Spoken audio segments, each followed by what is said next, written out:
you have to ask yourself, um, when you are representing yourself, how do you want to be viewed? What do I want people to think of me? Because I'm on display. Everyone sees what I do. It's how you take these and how what decision you decide to make in life Mm. with the options that are given to you. With that being said, my first point for today's episode is starting with the question. The name of the book that I'm reading is "What Happened to Me," right?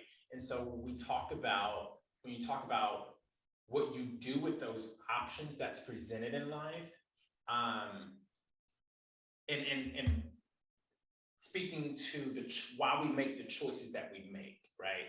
Mhm. Because what happened to me is determining a lot of factors on maybe my proactiveness to show up and be mindful of my willfulness, right? Perhaps when I grew up, it was not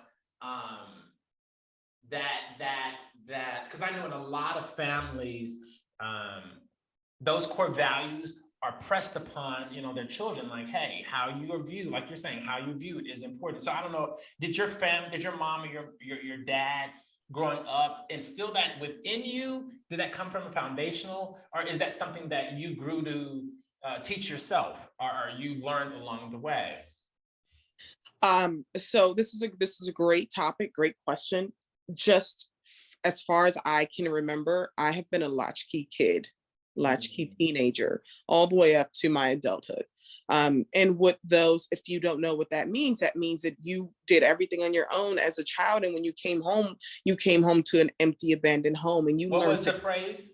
the latchkey kid, latchkey, Latchkey. right.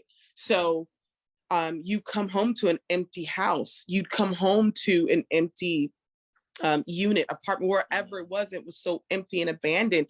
And most people would think, oh, my parents are at work. No, I lived with my mother at the time, or my grandmother at the time when I was a latchkey kid.